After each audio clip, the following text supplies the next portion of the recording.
Doings of Doyle is sponsored by Belanger Books, home of the best Sherlock Holmes anthologies featuring today's top Sherlockian authors. Belanger Books is the only authorised publisher of Solar Ponds mysteries, continuing the Sherlock Holmes legacy into the 21st century. Visit them today at belangerbooks.com.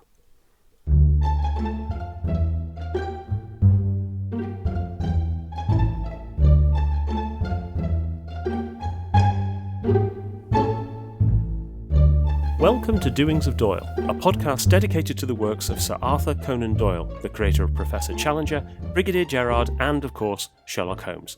I'm Mark Jones. And I'm Paul Chapman, and together we'll be exploring Doyle's eclectic bibliography to understand more about the great man's life and work. We'll be discussing his fiction and non-fiction, the well-known and the obscure. And stopping by Baker Street along the way. You can find out more at doingsofdoyle.com or follow us at Doings of Doyle on Twitter. Hello and welcome to episode 41. Today, Conan Doyle strikes a powerfully spectral note in the Mummytastic horror classic lot number 249 from 1892. And here's Paul to set the scene. Abercrombie Smith is studying for his final year medical exams at Oxford when his work is interrupted by commotion in the rooms beneath his, which are occupied by Edward Bellingham, a brilliant student of Eastern languages. Summoned to help Bellingham, who has apparently suffered some sort of shock, Smith is astonished by his fellow students' chambers, which seem more like a strange museum than living quarters. Central to the array of ancient Eastern artefacts is an Egyptian mummy, close to which lies an unrolled papyrus scroll. Lot number 249 is rightly celebrated as one of Conan Doyle's best and most influential Gothic tales, especially in that subgenre of mummy fiction. But it was by no means the first story of its kind. In fact, late Victorian England was suffused with interest in all things Egyptian, as we'll see. So there are many contexts in which Conan Doyle might have been inspired to write lot number 249. But we do have a couple of concrete possibilities. One of them is that we know that Conan Doyle visited the Parisian collections of the Egyptian artifacts in the Louvre. His first visit to Paris was actually on completing his studies at Falkirk in Austria in June 1876. And on his way home, he travelled via Paris, where he stayed with his granduncle, Michael Conan, and Michael Conan's wife, Susan, at the Avenue Wagram. That street name was later reused for the home of the occultist Lionel Dacre in the Leather Funnel. Now, we don't know quite what Conan Doyle saw in the city at the time, but he certainly stayed for a few weeks, and it's quite possible that he visited the Louvre at that time, which housed one of the largest collections of Egyptian artifacts outside Cairo. His next visit, though, came 12 years later in November 1888, and then he definitely visited the Louvre, because on the 14th of November, he wrote to his mother to say that he had a good idea for a story set in the museum. A month later, on return to the UK, he read and was actually quite disappointed by Henry Rider Haggard's She, with its themes of immortality and love through the ages. And feeding off both influences of the Louvre and the Rider Haggard story, he wrote his first Egyptian story, The Ring of Thoth, which was picked up by James Payn for the Cornhill and published in January 1890. The writing of his second Egyptian story, lot number 249, is a bit harder to trace. The story eventually appeared in Harper's New Monthly magazine in September 1892, but no one really knows quite how Conan Doyle came into contact with Harper's and whether or not this story was a commission or it was a cold pitch, as it were. Conan Doyle's first interaction with Harper's was back in January 1891, when he was commissioned to write a serial, which eventually appeared in 1893 as The Refugees. And if you've listened to episode 13, you'll know that The Refugees had a particularly difficult gestation and took more than a year longer than was expected to be written. And it may be that Conan Doyle wrote lot number 249 for Harper's to kind of appease them while they were waiting for the serial.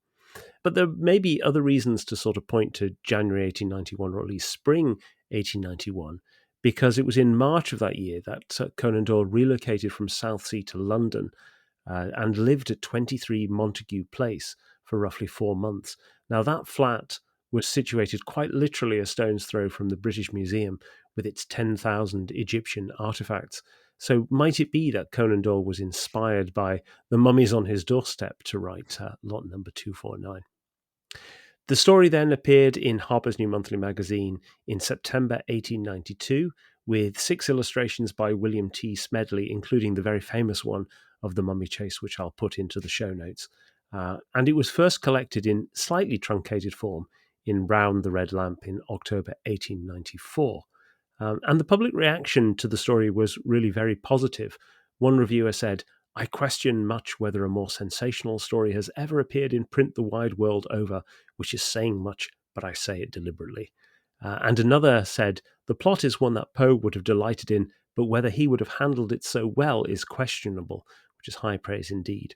But probably the greatest praise was actually from Rudyard Kipling, who claimed that it had given him his first real nightmare in years. Yeah, I think it's particularly pertinent what you say there, Mark, about him moving to Montague Place Mm. for those 4 months when he was trying to set up as an eye surgeon. We do know for certain that in early April he applied for admission to the British Museum reading room. Mm. So he was definitely going to the British Museum at this time. Presumably, if he's going into the reading room, he's also wandering around other galleries. Yeah, yeah. And as you pointed out, in November 1888, he'd visited the Louvre and looked at their Egyptian galleries, and that had inspired his earlier story, The Ring of Thoth. Mm. Now, I'd always kind of worked under the assumption that lot number 249 came out of the same breeding Mm. ground. Mm. But now looking at this and looking at the timing, I think it is more likely probably that this one was inspired by the British Museum. Mm. And at the time he would have been going in, this is the kind of the early 1891.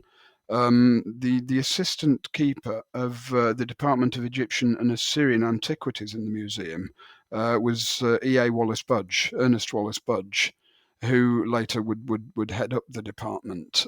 And he presumably at this time would have been wandering the galleries himself when he wasn't in his office. And he was someone who made himself available to the public. Mm. So, I mean, this is pure speculation, of course, but there could have been this idea of Budge and Conan Doyle chatting Yeah. about Egyptian antiquities. We do know, I mean, later on in about 1904, 1905, when Budge was head of the department, he got chatting to a young lady who was researching her latest novel, or an idea for a novel, called Eden Nesbit. Mm.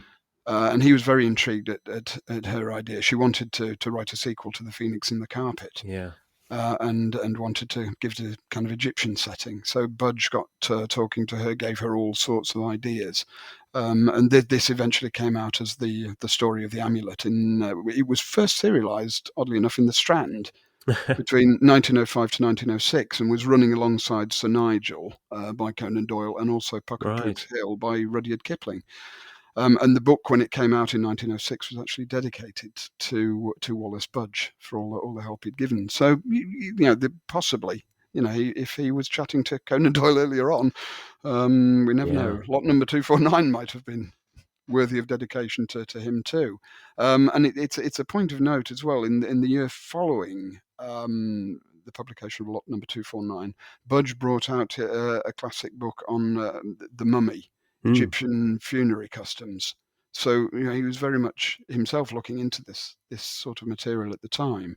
And later in the 1890s, he also did his famous translation of the Egyptian Book of the Dead and a book on Egyptian magic. Mm. And all of this fed into the 1890s occult world as well. And members of the Golden Dawn and so on were very taken with all this. And Madame Blavatsky and the Yes. Theosophists were also interested in this material. And of course, at this time, Doyle is also interested in theosophy. Mm. So it all ties together. And I do genuinely think, with the timing and the location, that lot number 249 does owe a lot to the British Museum and very possibly to Ernest Wallace Budge.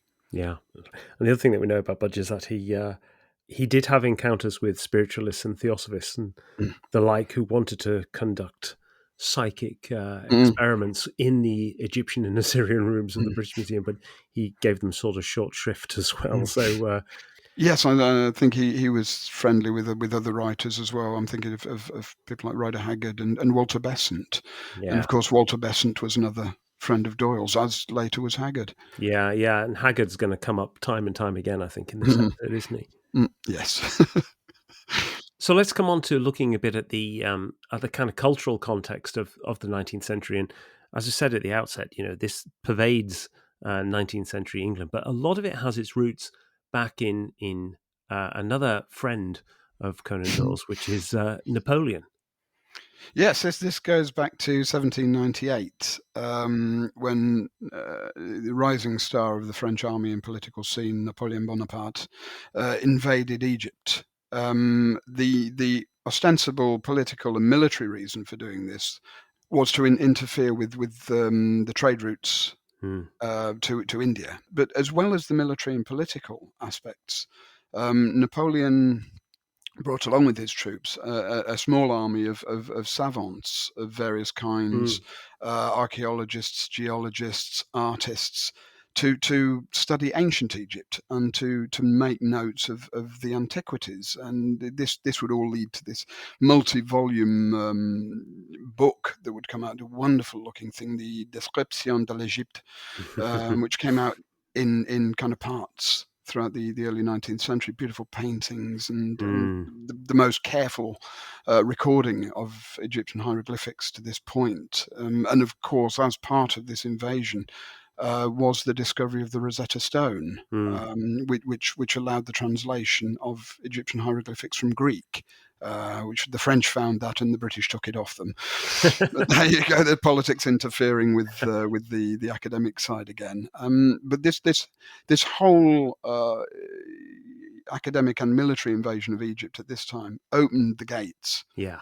And after that, savants from Europe, particularly Britain, France, and Germany, took a great interest Mm. in Egypt, and as their discoveries became known, there was public interest as well, and this is where you also get the kind of the high culture meets pop culture stuff Yes. coming Yeah. in. So one of the great excavators was the Italian, I think Giovanni Belzoni, who was a former circus strongman who turned archaeologist, and he was obviously a great showman. So all of this really fed into the public mind throughout the 19th century as more discoveries get made, and of course as the kind of the imagination and the artistic side takes over from the actual history. Yeah. And people become fascinated by this stuff, and so you do have these phases of Egyptomania. Yes. Yeah. Mm. As you say, it sort of kickstarts the interest. And it's amazing just, dipping in and out of the 19th century to see what happens. So there was an Egyptian hall in Piccadilly at the height of the Regency. Beautiful sort of Mm. Egyptian frontage to a building right in the middle of Piccadilly. In the 1830s, you get the public unwrappings of mummies. Mm. Um, and then 1840s, Highgate Cemetery is a famous Egyptian avenue, and Egyptian Mm. Avenue was dates from then too. And that's way before you get to Flinders Petrie doing his Mm. pioneering work as the sort of father of modern archaeology in the late 1880s. I think he goes out in about 1884-5 to Egypt for the first time. What's really interesting is Roger Luckhurst wrote an excellent book called The Mummy's Curse in, I think it's 2012, where he looks at both the literary and cultural context of mummy stories and specifically the curse aspect of these things. And one of the things that he sort of says is that it comes to about the 1880s, 90s, and suddenly there's stuff which is sort of fascination in the exotic Egyptian past takes a turn for the Gothic. And it's not that it wasn't there before, but it sort of Mm. becomes much more pronounced at this time. And of course, the suggestion here is that this ties in with the changing relationship between Britain and Egypt in 1882. That obviously there'd been the building of the Suez Canal throughout Mm. the 1860s, and then you have the nationalist uprisings in opposition Mm. to greater European influence, the Khedivate of Abbas II, which led to Britain and France sending warships in 1882, and essentially, by the end of 1882, Egypt was a sort of British protectorate Mm. in all but name.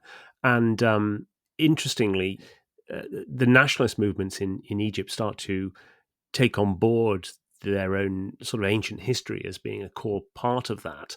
And you start to get this more contested space between the difficult feelings between Britain in Egypt, where the British really thought that they weren't going to be there for very much longer than Mm. was needed to prop up Abbas II, and in fact they found them being there for a much longer period of time. And obviously, the wider context of this is what's happening in the Sudan, in the neighboring Sudan mm, as well.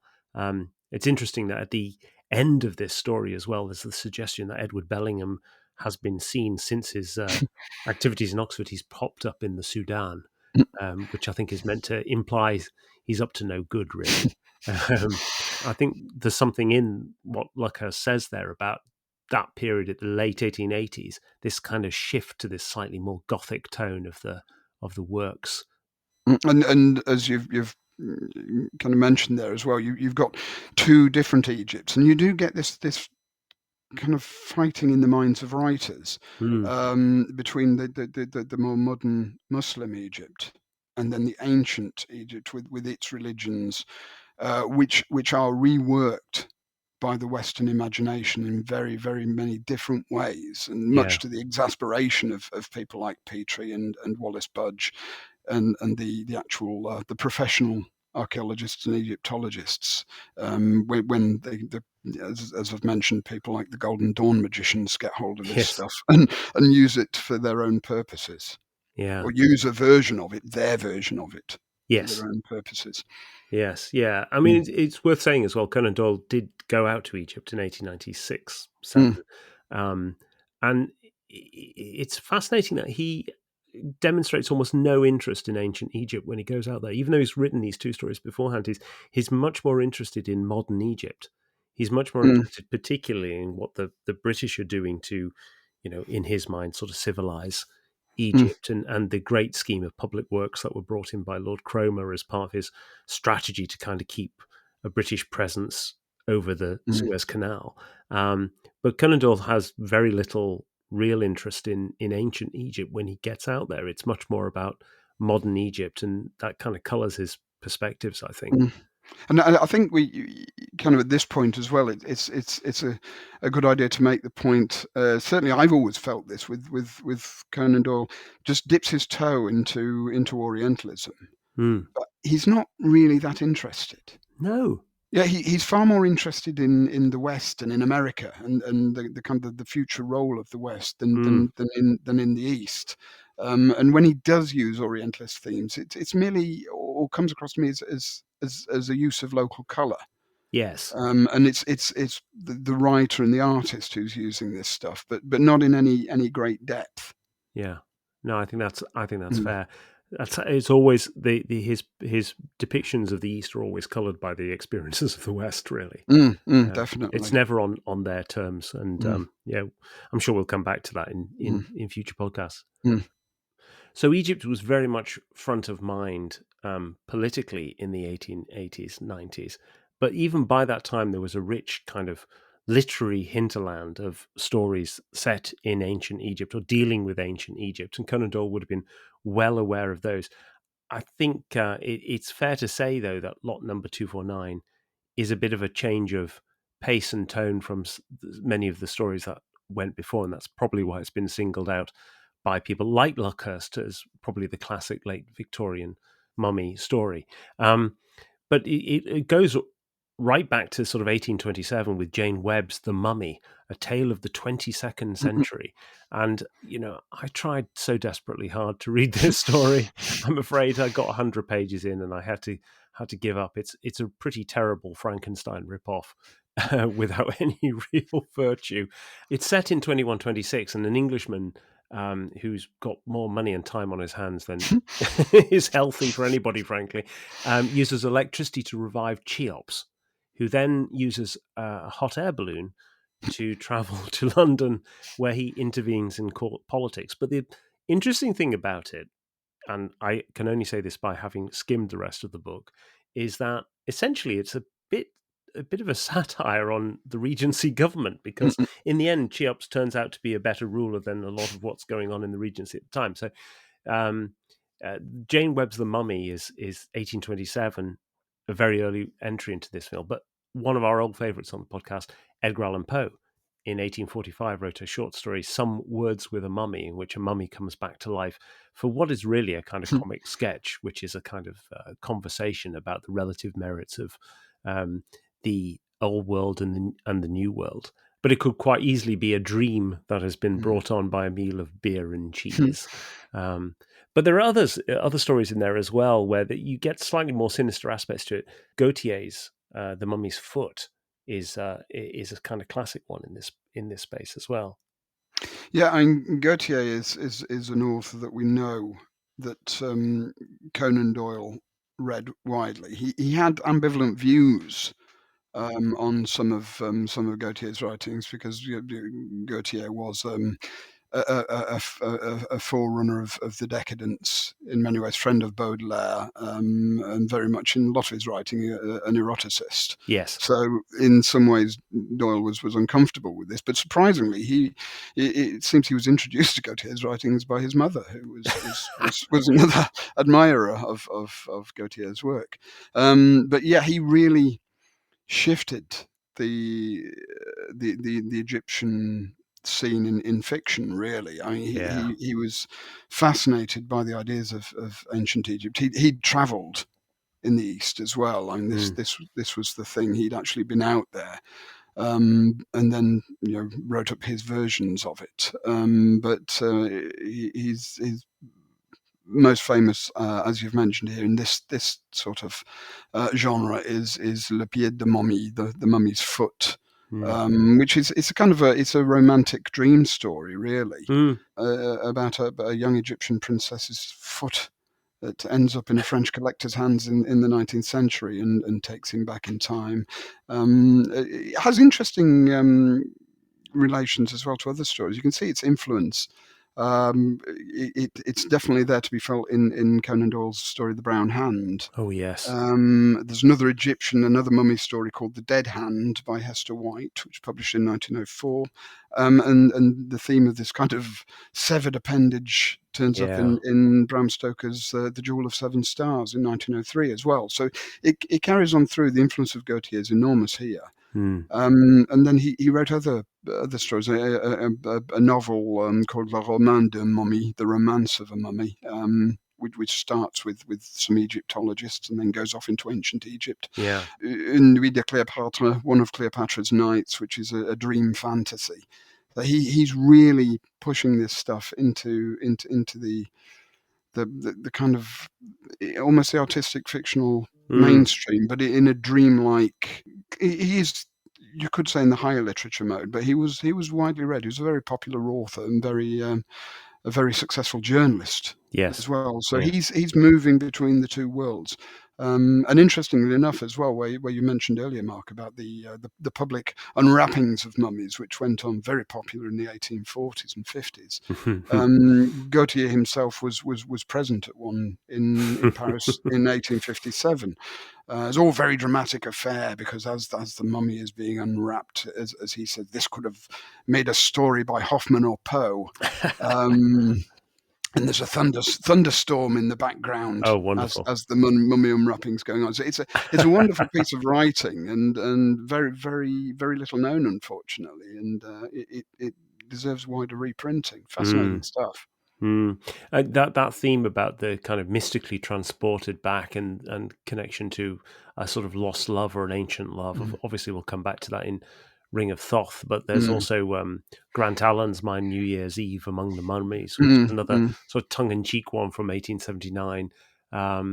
And yeah, you can see all these sort of themes just dropping in um, into all manner of different stories. I mean, I was Mm, reminded of Oscar Wilde's Lord Arthur Saville's Crime. mm. 1887. That's where Lord Arthur Savile is told by a strange palm reader that he's going to he's going to commit a murder in the future, and of course he does. In the end, he murders the palm reader by throwing him off the embankment by Cleopatra's Needle. But it's interesting, though. I think that those stories almost play more on the love influence and the sort of connections across the ages, Mm. um, in a way that you don't get with lot number 249. Lot number 259 doesn't have any kind of romantic entanglements, really. It completely shifts the goalposts Yeah, as regards these sort of stories. It moves the whole timbre of these sort of stories into a more horrific mode. yeah. Another reason why we might get that kind of shift in tone towards the end of the 1880s is that there are a couple of early stories that inform these kind of mummy curses that would come to prominence, particularly in the 1920s and onwards. And Roger Luckhurst identifies a few of those in his book. One of them is the story of the unlucky mummy, which is of a painted mummy board, the inner coffin lid, which was meant to be of a priestess of Amun-Ra, and was purchased by a chap called Thomas Douglas Murray, who was himself a wealthy Oxford graduate and amateur archaeologist. Does that sound familiar at all? Who had brought back this mummy board. The great story around it is that once he had it back in Britain, he felt it had a malign influence. And at some point, Madame Blavatsky saw it and said, "You've got to get rid of this thing." He gave it to a friend of his who then promptly died. And his friend's sister, who inherited it, then donated it to the British Museum in July 1889. So around this same sort of time, there is a further interesting connection in that the person who really popularized the idea of the unlucky mummy, was initially Bertram Fletcher Robinson. So Conan Doyle's friend who helped inspire The Hound of the Baskervilles. The work that Bertram Fletcher Robinson was later picked up by W.T. Stead, who wrote a cover story on this mummy for Pearson's magazine in 1909. And Stead famously was one of the victims on the Titanic. And so this whole thing has got mixed up with this idea that the unlucky mummy was in some way responsible for the Titanic disaster. But that's sort of 1889. The other one that's really interesting, though, is the coffin of Nesmin, which is was purchased in 1884 by Walter Herbert Ingram, who again brought it back to England. He died in 1888. He'd returned to Africa and he was actually charged by an elephant. And his death was quite widely reported, particularly in the Illustrated London News, because his father was the founder of the Illustrated London News. But the really interesting thing about this story, which again has got lots of deaths associated with the discovery of the coffin, and anybody who touched it came to a sticky end, is that the story of this curse was circulating in Clubland in 1889 because Rudyard Kipling heard it and wrote a letter to Rider Haggard, who regarded as being, quotes, the king of Egypt, the great Egyptian storyteller, to say this would be a good idea for a story. And in fact, Conan Doyle, later in life, in 1923, he referred to knowing of the William Ingram story, although he actually got some of the details wrong in his retelling. But those are two sort of early curse stories from around this time. But there's a third, which Luckhurst sort of very quickly mentions in his book, which is just fantastic, which is the case of Andrew Haggard's mummy, also called Nesmin, in fact. And this was Lieutenant Colonel Andrew Haggard, Henry Rider Haggard's brother, who had purchased the mummy and its sarcophagus and its coffin in 1886 and sent it home to Henry Rider Haggard, who then propped it up in the corner of his room. And Tom Pocock, in his book Rider Haggard and the Lost Empire, which came out in 1993, tells a great story about this at the end of one chapter. He says, Henry Rider Haggard's brother Andrew had shipped an embalmed encased mummy to Henry in West Kensington. On its arrival, it was placed upright in his study, where on this particular night he was working late. Next morning, it is said, an agitated Haggard announced that the mummy must leave the house immediately and not remain there for another night. Indeed, it must be sent at once to the museum in Norwich Castle. He would give no reason for his sudden decision, but so it was said, that morning the study was in disarray and grey with mummy dust. And, if that doesn't remind you of the scene of Bellingham, where Abercrombie Smith says, you must drop these little midnight games with mummies or you'll be going off your chump. I don't know what is. But, it's interesting, isn't it, that you've got the origins of these kind of curse legends. They seem to be circulating around the late 1880s, early 1890s, just at the time where Conan Doyle writes lot number 249. Well, now we've done a lot of the background to the story. We'll have a little look at the story itself. And one of the places to start, as you've just mentioned, is the hero is Abercrombie Smith, and it's quite interesting to look into this. That how Conan Doyle uses the name Smith. Mm, The previous mummy story he'd written, The Ring of Thoth, which was published in 1890, the hero of that is Vansittart Smith. mm, mm. And throughout there is a story in the 1880s. Conan Doyle tells this in his autobiography about his first attempt at a novel, which disappeared in the post. Yes. And when the Conan Doyle archive was sold in 2004 at Christie's, this story actually turned up. It hadn't been lost in the post. It was incomplete, Yeah. but called The Narrative of John Smith. So he's very taken with this. Obviously, it's not an uncommon surname, but it's odd that he should use it as the hero for the hero of both his mummy stories. Yeah, it's a bit of a sort of self-identification thing as well, isn't it? Because, I mean, we know that narrative of John Smith has a sort of Yeah, semi-autobiographical kind of nature, but also when Conan Doyle was playing in goal in Portsmouth, he uses the pseudonym A.C. Smith as well. oh, definitely. As you say, some sort of self-identification thing going on here. Obviously, with the Vansittart Smith, that came from Conan Doyle himself visiting the Louvre. Yeah, yeah. So it is putting himself in the position of the character there. And as we discuss lot number 249, we'll see why Abercrombie Smith is a character with whom Conan Doyle sympathises heavily. As an aside on this as well, it's possibly worth pointing out that in 1906, Algernon Blackwood wrote a story called Smith, an episode in a lodging house, which was part of his first collection of stories, The Empty House. And it's a story which is very, very similar in many ways to lot number 249. Rather than an Oxford student tower, turret, it's a tenement in Edinburgh. Yeah, yeah. Because Algernon Blackwood, like Conan Doyle, had studied at Edinburgh University.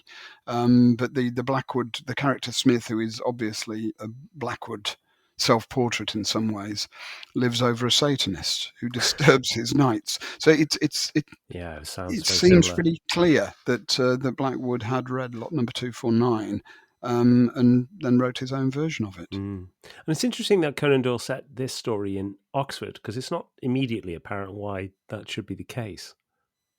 No, because he had no real direct contact with Oxford. As we mentioned, he went to Edinburgh University himself, and actually he does make an interesting contrast between the worlds of the Scottish universities and the English universities in his novel The Firm of Girdleston, which he wrote in the 1880s and was published in 1890. And he has this to say: a lad coming up to an English university finds himself in an enlarged and enlightened public school.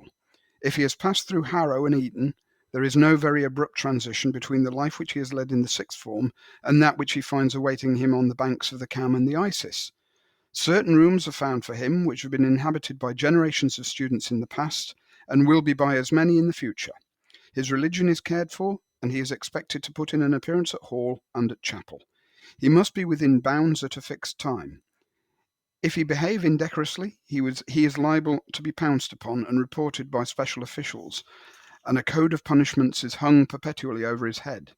In return for all this, his university takes a keen interest in him. She pats him on the back if he succeeds. Prizes and scholarships and fine fat fellowships are thrown plentifully in his way, if he will gird up his loins and aspire to them. And he then goes on to contrast this with the more self-reliant system which operated throughout the Scottish universities. Interesting. Conan Doyle could have set this story in either Oxford or Cambridge. Yeah. And in many ways, he'd have been better off choosing Cambridge, certainly as regards Bellingham, because Cambridge had a better reputation for Oriental studies.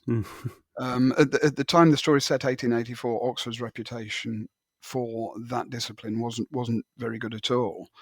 But by the time Conan Doyle's writing the story, Oxford is beginning to move up a notch because of the appointment of David Samuel Margoliouth as the Laudian Professor of Arabic.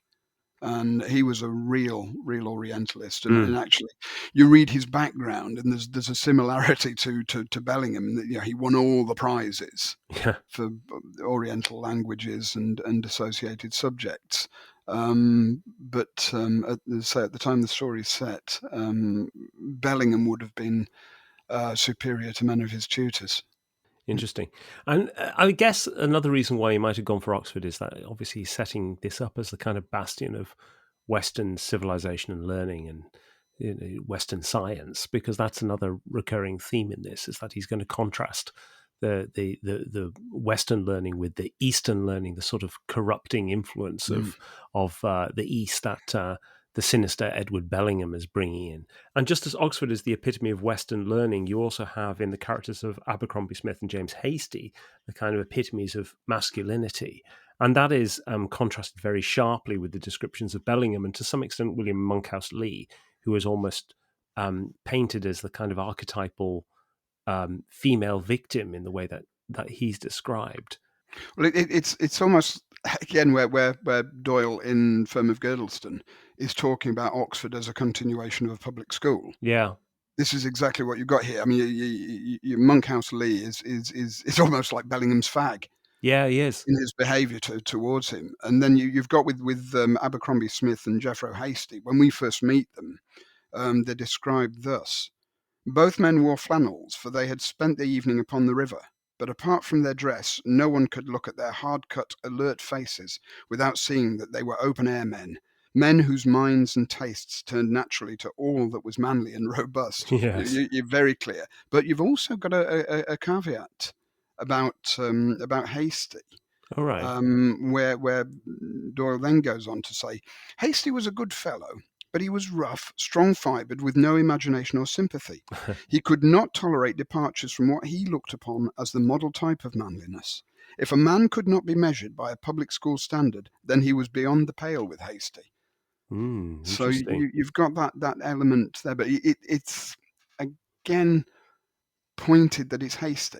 Yeah, isn't it? Abercrombie Smith is the one who's a bit more open to things, and Abercrombie Smith is obviously the character, as we've just discussed, that Conan Doyle identifies with in this story. Yeah, and that is interesting about Hastie, because Hastie also sort of is the one who recommends Lee to Abercrombie Smith in some ways, Mm. or says he's a good chap, really. But actually, the description of Lee is really interesting. Lee is described as being a slim, handsome fellow, olive-skinned and dark-eyed, of a Spanish rather than of an English type, with a Celtic intensity of manner which contrasted with the Saxon phlegm of Abercrombie Smith. So Mm. again, he's painted in this slightly more, I think it's slightly more feminine way, yeah, Feminine here as well. and exoticized. Yeah, exoticized, Mm. exactly right. Yeah, Mm. and of course, all of this is leading to the experience that Abercrombie Smith will have later in the story when he is pursued by this mummy. Hastie says that Abercrombie Smith is big enough and ugly enough to take care of himself, Mm. but clearly not not big enough to take care of what's going to pursue him at the end of the Mm. story. But when he is pursued, he gives this really important statement. He says, "I was never so unmanned before." Mm. So this whole idea that this experience is so terrifying, it's actually emasculated the Mm. hero Abercrombie Smith. So it's it's patently obvious what's going on in terms of the politics of masculinity in the story. Mm. You've also got there with Smith's being unmanned, is this double whammy of this thing chasing him is bigger, stronger, and uglier than he is, Yeah. and it's also supernatural, and he Yes. knows it's supernatural. So Yes. he's got those two things, which are enough to remove his kind of Oxford manliness. Yes. That's right. Yeah, and also it's perhaps worth noting that the mummy is male. Yeah. In a lot of the preceding mummy stories, it was female, and a lot of the Yes. later stories, you would get a female mummy, and that also involves an element of eroticism. But again, this masculine story. Yes. The mummy is male. He is violent. It's even the mummy seems part of what is going on in the story as a whole. Yeah. Yeah. That's true. Mm.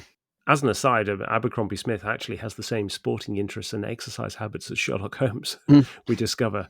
And again, this might be a suggestion of why this is written around the same time mm, as as those early Sherlock Holmes stories were being written out of Montague Place. The line is a couple of single sticks and a set of boxing gloves above the mantelpiece hinted at the means by which, with Hasty's help, Abercrombie Smith might take his exercise in its most compressed and least distant form. mm, I mean, it's worth also pausing at this point when we're talking about the characters about Bellingham himself, because I think Bellingham is one of Conan Doyle's best villains. He comes across as being, sort of oily and sly and manipulative, but he's also, kind of thin-skinned and volatile and vindictive. And of course, in this story, I mean, one of the important points here is that the mummy really doesn't have any agency. It's quite unusual in terms of this kind of Imperial Gothic that often you have something coming in from the East that has some kind of agency or some kind of um, mm, ability to change events, things like a cursed diamond, mm, moonstone, things like that. In fact, here the agency is Bellingham. Bellingham has got hold of this parchment and has clearly and has been able to revive this mummy. But what he's doing with it is he's setting the mummy on his enemies. mm, he's and at one point he tries to convince Abercrombie Smith to come over to his side because he thinks manipulatively, oh, I mm, could use this chap mm. to help me in my efforts. But actually, the agency all comes from Bellingham, and that's why I think Bellingham is a really brilliant character. He's one of Conan Doyle's best. Um, This is also classic Arabian Nights stuff. This is the yes. genie in the lamp, where the genie in the lamp is a powerful figure in himself, Mm. but he is the servant of Yes. whoever holds the lamp. And this mummy, which again, interestingly, unlike a lot of other mummy stories, isn't given a name. It just has a No. number, lot number 249. But again, it is a powerful figure in its own right, but it has no agency without Bellingham, as you've said. Yeah. Yeah. Yeah, and Bellingham is also uh, he's a character straight out of uh, the imagination of the hearty writer. This idea of this is what a real villain looks like, mm. and it ties into this kind of world of the late 1880s, 1890s with the world of the decadents, Mm. and what they were perceived to stand for. And we have this description of Bellingham. Um, it was indeed a strange and most repellent face, for colour and outline were equally unnatural. It was white, not with the ordinary pallor of fear, but with an absolutely bloodless white. He was very fat, but gave the impression of having at some time been considerably fatter, for his skin hung loosely in creases and folds, and was shot with a meshwork of wrinkles. Short, stubbly brown hair bristled up from his scalp, with a pair of thick, wrinkled ears protruding at the sides. His light grey eyes were still open, the pupils dilated, and the balls projecting in a fixed and horrid stare. So yeah, we know straight away this is a wrong un, yeah. from the description, but also he is an expert in Eastern languages and yeah. Eastern culture, and we're given the impression that he's been out there a lot. Mm. But his physicality in this sense is a bit odd because a few years later, Sax Rohmer, who we'll discuss again later on in this episode, the creator of Fu Manchu, but who was also he wrote a lot of Egyptian fantasies of Mm. various kinds. But he talks when he went out to Egypt himself. He talks about the field archaeologist he met, Rex Engelbach, and describes Engelbach in this way. Popular conception of a working Egyptologist is grotesquely wide of the mark. We must substitute a tough specimen of humanity with leather lungs and hardy frame, his skin baked by the sun to a dark copper colour, brain, nerve, and muscle ready for any emergency. An absent-minded, flabby Egyptologist would be lucky if he lasted 3 months. This is the antithesis of Bellingham. It's Indiana Jones. Yes, basically. Yeah. The other clue in there about Bellingham, of course, is that he's got grey eyes, which is that great Mm, signifier in Conan Doyle's literature. Anybody who's got grey eyes is a sign of intelligence and usually malevolence. mm. So people like Milverton and Moriarty and Stapleton and Douglas Stone have all got the sort of grey eyes. And admittedly, Sherlock Holmes might have as well. He's got eyes of steel, but I'm never sure Mm. if that's colour or or gaze. It's also from Mazarin Stone, so you take it with a pinch of salt. Anyway, And given the description of Bellingham himself and the kind of revelations of his character that gives, it's no surprise when we read the description of his rooms in this Oxford turret. It was such a chamber as he had never seen before, a museum rather than a study. Walls and ceiling were thickly covered with 1,000 strange relics from Egypt and the East. Tall, angular figures bearing burdens or weapons stalked in an uncouth frieze round the apartment. Above were bull-headed, stork-headed, cat-headed, owl-headed statues, with viper-crowned, almond-eyed monarchs, and strange beetle-like deities cut out of the blue Egyptian lapis lazuli. Horus and Isis and Osiris peeped down from every niche and shelf, while across the ceiling a true son of old Nile, a great hanging-jawed crocodile, was slung in a double noose.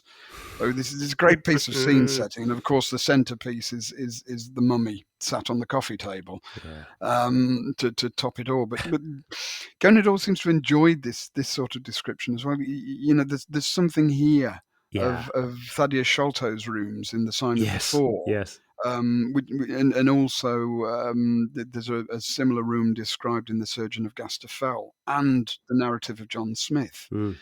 And this idea would go on further as well. I've just mentioned Sax Roma, and in 1918 he wrote a novel called Brood of the Witch Queen, another Egyptian themed story, which again shows the influence of lot number 249. It opens in Oxford with medical students discussing a very strange fellow student who is very much into Eastern esoterica.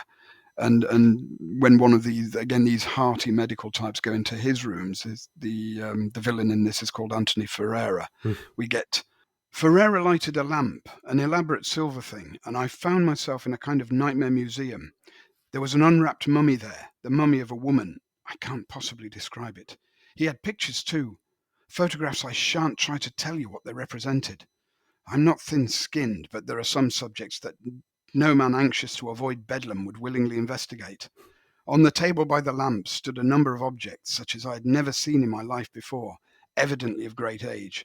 He swept them into a cupboard before I had time to look away. So it seems very clear that Sax Roma's read lot number Oh 249, yes. but he doesn't have the powers of description that Doyle had, and so I shan't describe these things. It just shows. I really do think that lot number 249 its influence is very, very widespread. Yeah, it's interesting that point about shoving the documents away, because that's exactly Mm, what Bellingham does, isn't it? As soon as mm, Bellingham mm, regains his senses, he yeah. he takes the parchment and he hides it in the drawer. Mm, But the rooms, Bellingham's rooms, and that kind of apart from them being clearly wish fulfillment for Conan Doyle, these are rooms that he probably wanted to have himself. Is that it symbolizes his openness, both his intelligence and his openness to this Eastern philosophy and to these kind of influences, which is obviously what underpins this kind of Imperial Gothic. But also, mm, there's something in here about the limits of scientific knowledge, and you and I have written on this previously. But that idea that scientific knowledge is like a lamp that only partially illuminates the darkness, and you get this directly at the beginning of lot number 249. When we think how narrow and how devious this path of nature is, how dimly we can trace it for all our lamps of science, and how mm, from the darkness which girds it round great and terrible possibilities loom ever shadowly upwards, it is a bold and confident man who will put a limit to the strange bypaths into which the human spirit may wander. Um, and that imagery around the lamp of science, ironically, Conan Doyle uses exactly the same thing in The Coming of the Fairies in mm. 1922. He says, science is in truth but a little light in the darkness, and outside that limited circle of definite knowledge we see the loom and shadow of gigantic and fantastic possibilities around us, throwing themselves continually across our consciousness in such ways that it is difficult to ignore them. So in his fiction, all that kind of edge of the illuminated space is a place of nightmare and monsters. But in his non-fiction, well, if we can call Coming of the Fairies non-fiction, in his non-fiction, this is where you might get potential enlightenment, and that's really very much in this story. In fact, Conan Doyle went on to give a speech in 1910 called "The Romance of Medicine," in which he talked very much about the intellectual priggishness that led each, quotes, invincible generation to believe it had arrived at the bottom of the matter when it actually joined in the middle of it with more or less accurate empirical knowledge. This idea that actually, every generation arrives only with what it knows, and what it knows is fundamentally incomplete.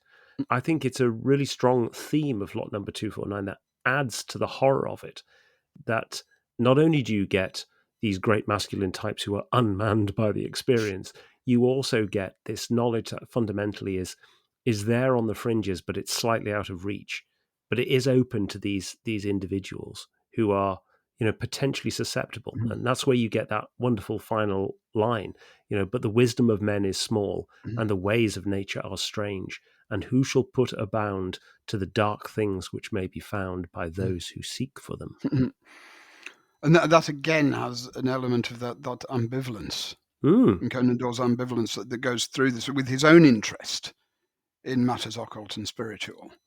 But you've also got this with Bellingham that playing about with these things, and particularly Eastern knowledge. Yes, it's a dangerous and an unhealthy thing to do. Yeah. If you don't know what you're doing, or you do know what you're doing and you go too far. Yeah.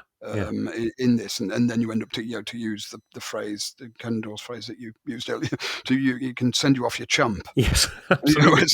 As Roma put it, if you don't want to be this side of, you want to stay this side of Bedlam, not go over the other, exactly the other way. And so this is something which is perhaps a constant throughout this sort of literature.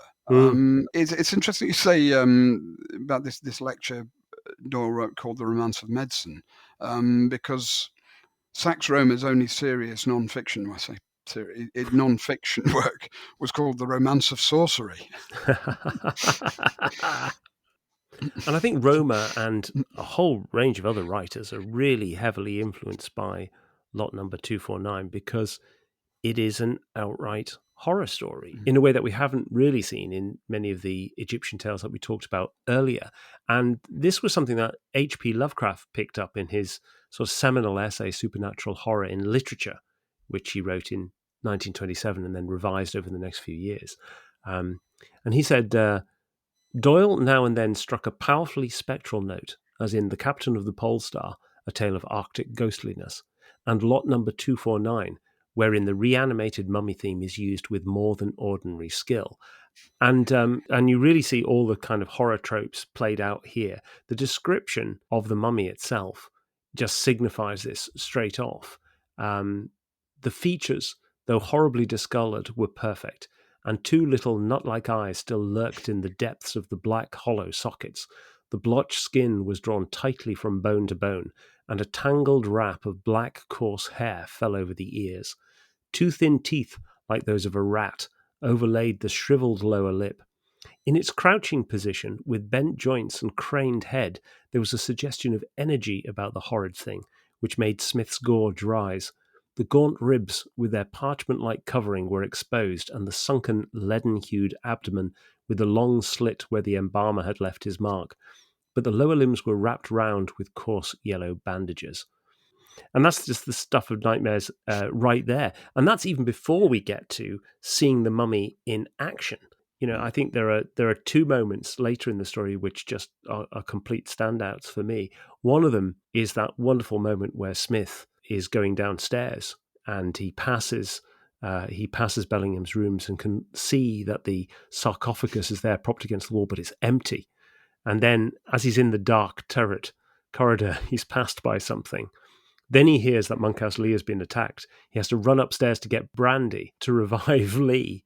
And as he's running upstairs, he looks back into the room again, and there's the mummy back in the case. And that's a brilliant piece of writing, because your attention is drawn to something else as the great revelation is being played in the background.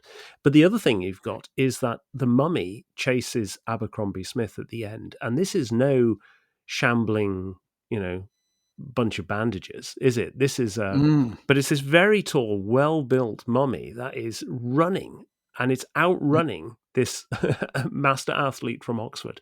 And that's very different to the way that you get mummies presented in television and film thereafter. They always shuffle. They shuffle. Shuffle. That's right. It's always the tagline for the mummy's shroud: "Beware the beat of the cloth-wrapped feet." Yeah, it's as we've discussed already on this. It looks like this story was widely read, and did change the direction of mummy stories, and from this idea, which had been more popular before Lot 249, of the ideas of reincarnation and trips to and from ancient Egypt, those sort of ideas and romanticized ideas. Suddenly, we've got this idea of the mummy as monster. It's a new monster into the panoply, and authors afterwards, they're not always taking the same path, but you do see more horrific stories beginning. I mean, in Arthur Machen's episodic novel, The Three Impostors, one of the incidents in that is based around an old coin, old Tiberius. And this, in the end, the sinister villain, Dr. Lipsius, ends up making a modern mummy. In that, and it's all very, very, very creepily told. It's wonderful stuff. And then 1898, you actually get a very significant entry, the story of Balebrow by Ian H. Heron, which is one of the Flaxman Lowe psychic detective stories. And with this one, you actually get another reanimated male violent mummy. This actually it's a crossover. It's a vampire mummy. Yes. Which I think it's a first. Yeah. So and then it's interesting. Anne Rice later in her Vampire Chronicles has vampires originating in ancient Egypt. You wonder if she'd read the story of Balebrow. But it's very clear with that one. I mean, you've got the psychic detectives, you've got the detective element, and the violent mummy element. I think it's pretty clear. And this appeared in Pearson's magazine, which Doyle wrote for as well. Yeah. You've then got you got the Jewel of Seven Stars by Bram Stoker. It's a female mummy. It's not a rampaging mummy, but it ups the horror element on these kind of reincarnation, love across the ages element, and that the original ending of that novel was apparently so shocking that it had to be changed and made more positive. And doesn't that start also with somebody being overcome in their rooms from some kind of experiment with? Yes, it does. Yeah, similarly to what happens with Bellingham here. Yeah, I mean, I think we can say with certainty Stoker will certainly have read Lot number 249. Yeah, I mean, he and Doyle were friends, and they did read each other's work. And then in 1908, in Algernon Blackwood's series about John Silence, another psychic detective, you've got The Nemesis of Fire, which is a very, very different mummy story where the mummy is controlling a fire elemental. It's really atmospheric stuff, and it actually reads, because John Silence in that story has his sidekick Hubbard with him, and it does read like a kind of psychic supernatural Sherlock Holmes story. If you haven't read it, go out, find a copy. It's absolutely great. And there's another little known novel, but there are modern reprints available, The Mummy by Ricardo Stevens. Which is another sinister sort of mummy story, which Doyle himself seems to have read that novel, because elements of that turn up in some of his later stories. And then you also get the master, who you've already mentioned, Mark, H.P. Lovecraft. He also has his ancient Egyptian story, Under the Pyramids, which is usually reissued as Imprisoned with the Pharaohs. But this was actually a story which appeared in Weird Tales in 1924 and was ghostwritten for Harry Houdini. by H.P. Lovecraft. So we have another Doyle connection there, Brilliant. in Houdin, in his interests in Egyptology and Egyptian magic primarily. So this sort of story, it's hugely popular, and of course after 1922 and the discovery of Tutankhamun and Tutmania, we get more of this sort of thing appearing again, and then we're on to the films. Yeah. After that, and then the films essentially take over Yes. from the stories. But there's also one point which shows how much this goes into the culture. After the Mummy, the first film with Boris Karloff, you've really got this striking image on film, and it becomes rife for spoofing. Yes. Which then shows, so you've got later got Abbott and Costello meet the Mummy, Yes. Yes. and the classic of them all, Rabatiti in Carry On Screaming. Oh dear. Yeah, and 2 years after Carry On Screaming, it suddenly became a bit more serious again, because when John Hawksworth came to write the series Sir Arthur Conan Doyle, which was a 13-part series for the BBC of non-Sherlock Holmes stories, he chose lot number 249 as the first episode. And it's interesting looking at the script of that story that he made relatively few changes to Conan Doyle's original. He tightens it up in various places. He removes a few of the minor characters, and he essentially makes Lee much more of a acolyte of Bellingham, and gives Bellingham an almost sort of mesmeric power over Lee. But also he sort of bigs up some of that kind of Egyptian weirdness in this as well, and but plays very much on exactly the sort of beats that we've talked about within the story. Things like the establishment of the masculine characters, Bellingham fainting, having experimented with the mummy, the sequence in the turret, and the mummy chase at the end. And sadly, that story is now lost. It was deleted by the BBC at some point in the 70s. But what survives of the scripts and what survives of Hawksworth's treatment for that is that he was really very faithful to the original, and I think it just goes to show what a great writer Conan Doyle was, that you could take a story written 80 years earlier and put it on screen with relatively few changes. So this was a particular favourite of John Hawksworth, and I think it's fair to say that it's a particular favourite of ours as well. I mean, if you're kind of doing a desert island Doyle, this is going to be one of the short stories I'd be taking with me. Yeah, definitely. I mean, I think this is one of his strongest Gothic horror stories, and he wrote some damn good ones.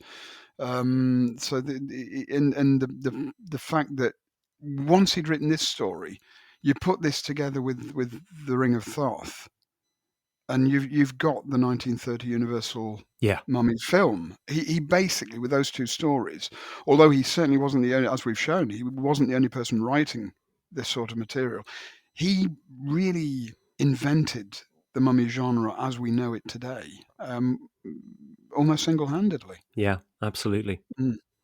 So that brings us to the end of the podcast. You can find the show notes at doingsofdoyle.com. And if you'd be interested in sponsoring the podcast, then please check out the website where you can find out details of how to do so on PayPal or on Patreon. What have we got on the podcast next time, Paul? Next time, it's another one of our interview shows, and we'll be talking to Sarah LeFanu, author of Something of Themselves, Kipling, Kingsley, Conan Doyle in the Anglo-Boer War, which is an absolutely fascinating study of those three writers, Conan Doyle, Rudyard Kipling and Mary Kingsley, and their involvement in the Boer War and their views and influences in the Boer War. So it'll be a very, very interesting discussion. That's great. That's wonderful. So until then, it's goodbye from me. And goodbye from me. Goodbye.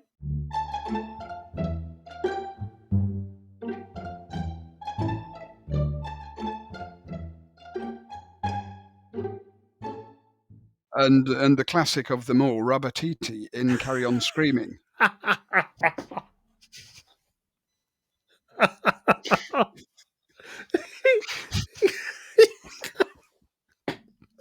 Can't bring it.